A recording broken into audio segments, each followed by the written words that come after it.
Hello everyone. आज हम करेंगे क्लास 5th का हिंदी का चैप्टर नंबर 17 छोटी सी हमारी नदी। इसके क्वेश्चन आंसर, न्यू वर्ड्स, शब्दार्थ वगैरह वो सारा पोर्शन जो है आज हम करने वाले, या जो भी व्याकरण का इससे रिलेटेड टॉपिक रहेंगे वो सबसे पहले देख लेते हैं कि इसके अंदर हमें क्या क्या पता चलना चाहिए, क्या क्या चीज़ें हम इससे सीख सकते हैं। इसमें जो है नदियों की विशेषताएं, नदियों से होने वाले लाभ जो हैं हमें पता होने चाहिए या पता चल सकते हैं, और उनको हम जो है बता पाएंगे। पानी का अलग अलग तरह से क्या उपयोग आप कर सकते हैं, नदी को साफ रखने के लिए क्या तरीके इस्तेमाल किए जा सकते हैं, नदी के आसपास के वातावरण कैसा होता है वो बताने में, और कविता को उचित तरीके से लय और ताल, हाव भाव के साथ पढ़ने में। इसमें नए शब्द क्या है आपकी, टेढ़ी मेढ़ी, ठीक है, ढोर डंगर, वन, अमराई, निपटा, आंचल, मांजती, दूजे, ब्राह्मण, कोलाहल, झकाझक, घाम, टोला, सघन, चंचल, घिरनी, किचपिच, सियार, कछारों, गमछों, सांझ, भवरी, उत्सव और ताड़। ये आपके नए शब्द हैं। उसके बाद देखो यहाँ पर आपके शब्दार्थ आते हैं। घाम, घाम का मतलब धूप, जो धूप हमें लगती है सूरज की किरणों से जो धूप लगती है उसे जो है कुछ लैंग्वेज में घाम भी बोलते हैं। दूजे, दूजे मतलब दूसरे। सांझ यानी कि शाम का समय। दन्नाती, दन्नाती भी बोला था ना कि आती है, यानी कि बहुत तेजी से आती है। ढोर डंगर, ढोर डंगर मीन्स पशु। बहुत जब मतलब ज़्यादा पशु होते हैं तो उन्हें क्या बोलते हैं, ढोर डंगर, या फिर इस तरह से उनके लिए वर्ड यूज़ किया जाता है। छा, छाया। सकारे, सवेरे यानी कि सुबह के टाइम पे। डार, डाली। टोला यानी कि ग्रुप, समुदाय। गमछा, गमछा मतलब तौलिया, तौलिया की तरह ही होता है, एक पतला सा सूती कॉटन से बना हुआ कपड़ा। अमराई, आम के पेड़। कछार, नदी का किनारा। रेती, बालू। उसके बाद जो है कविता में दी गई इन बातों के आधार पर नदी के बारे में बताओ। धार कैसी थी उसकी, धार कैसी थी, टेढ़ी मेढ़ी धार।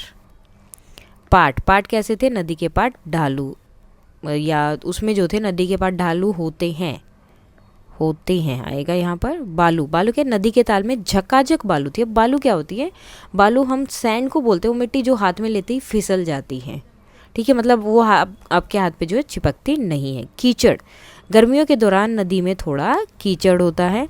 किनारे, इस नदी के किनारे पर पेड़ थे। या बरसात, बरसात क्या होता है, बरसात के दौरान नदी में पानी भर जाता है, मतलब उससे रिलेटेड आपको सेंटेंस बनाने थे। अब किनारे क्या होते हैं, जैसे ये आपकी नदी बहकर आ रही है कहीं से, तो ये जो दोनों जगह हैं, ये वाली दोनों, ये क्या है आपके किनारे, यानी कि दोनों साइड जो है उसकी, उसे हम क्या बोलते हैं, किनारे। उसके बाद तुकांत यानी कि राइमिंग वर्ड्स। धार, पार। वन, सघन मतलब सेम साउंड जहाँ पर आता है। चालू, बालू, ढालू कुछ भी हो सकता है। नहाले, डाले। नाम, घाम। रोला, टोला। डार, सियार। नहाना, छाना। देती, रेती। कच्चे, बच्चे। उतराती, दन्नाती। टेढ़ी, मेढ़ी।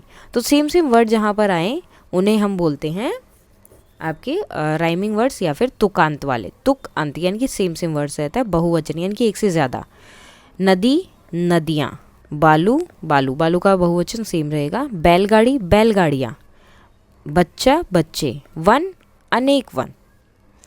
उसके बाद निम्नलिखित शब्दों का वाक्य में प्रयोग। सघन, सघन मीन तो होता है कि घना, बहुत ज़्यादा, यानी कि यह जंगल बहुत ही सघन है, बहुत घना है, बहुत बड़ा, इसके अंदर बहुत ज़्यादा जो है पेड़ पौधे हैं। टोला, टोला मीन्स ग्रुप।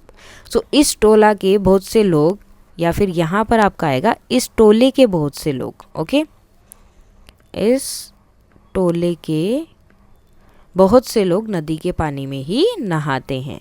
रोला, बरसात के आते ही लोगों ने रोला मचाना शुरू कर दिया। रोला मीन्स एक तरह से आप शोर बोल सकते हैं, उन्होंने शोर मचाना शुरू कर दिया। पाट, नदी के पाट में खेलने का मजा ही कुछ और है। उसके बाद आपके क्वेश्चन आंसर आते हैं। कविता में किन शब्दों से पता चलता है कि नदी के किनारे जानवर भी रहते थे, तो कौन सा था वो, ढोर डंगर। इसका मतलब क्या होता है, ढोर डंगर जो पशु होते हैं वो जिन्हें घर में पाला जाता है, वो वाले जिन्हें हम डोमेस्टिक एनिमल्स बोलते हैं। पेट एनिमल नहीं, डोमेस्टिक एनिमल्स के लिए यूज़ होता है। बच्चे नदी के किनारे क्या करते हैं, तो बच्चे नदी के किनारे खेलते और नहाते हैं। भारत की प्रमुख नदियाँ कौन कौन सी है, तो गंगा, यमुना, कावेरी, गोदावरी और रावी, ये जो भारत की प्रमुख नदियाँ हैं। अब वो जो बहुवे वहाँ आती है नदी के किनारे, वो क्या करती हैं, तो बहुवे नदी के किनारे बर्तन और कपड़े धोती हैं।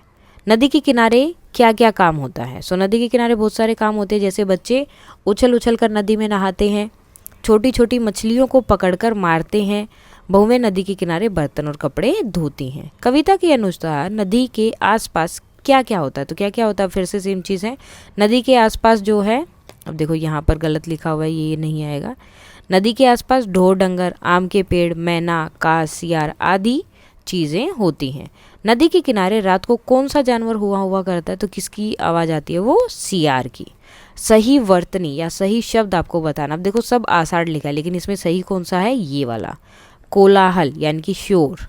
अब आषाढ़ क्या है? एक मंथ होता है, जैसे जनवरी फरवरी है, उसी तरह से जो विक्रम संवत कैलेंडर है, विक्रम कैलेंडर आप बोल सकते हैं, उसके अंदर इस तरह के हैं, आषाढ़, श्रावण, ये सब आपके मंथ्स के नेम हैं। सियार ये वाला सही है, बालू ये वाला। देखो अब भालू भी सही है, तो इसमें दोनों ठीक है, तो आप दोनों में से दोनों को भी निशान लगा सकते हो, क्योंकि इसका भी अपना अलग मतलब है और ये अलग है। सृजनात्मक लेख, अपने आसपास किसी भी एक नदी के बारे में लिखो या कविता के अनुसार बताए गए नदी के बारे में अपने शब्दों में लिखो। सो कविता में एक छोटी सी नदी के बारे में बताया गया, और ये चीज़ आप जो दूसरे बारे में लिख रहे हैं नदी के बारे में, उसमें भी लिख सकते हो कि एक छोटी सी नदी के बारे में बताया गया जिसकी धार टेढ़ी मेढ़ी है। इस नदी के किनारे ऊंचे और ढालू हैं, यानी कि ऊपर की तरफ और नीचे ढले हुए हैं थोड़ा सा। इसके तल में बहुत सारा बालू है। नदी के किनारे आम के पेड़ के ऊपर हैं, जिन पर बैठी मैना किचपिच किचपिच करती रहती है। किनारे पर आम के पेड़ लगे हुए हैं, जिनके ऊपर कौन बैठती है? मैना, और वो किचपिच की आवाज़ निकालती रहती है। रात को सियार हुआ की आवाज़ करते हैं। इनके किनारों पर बच्चे उछल उछल कर नहाते हैं। बहुएं नदी के किनारे बर्तन और कपड़े धोती हैं, और आषाढ़ के महीने में इसकी धार तेज हो जाती है। सो ये जो है आपका चैप्टर था, छोटी सी हमारी नदी के क्वेश्चन आंसर, जो भी एक्स्ट्रा क्वेश्चन आंसर या ग्रामर का पार्ट बन सकता था वो। सो अगर आपको ये PDF चाहिए तो टेलीग्राम चैनल पर मिल जाएगी, और इसमें कोई भी डाउट है अगर आपको पूछना है तो आप कमेंट में बता सकते हैं। That's all for today, and please like, share and subscribe. Thank you.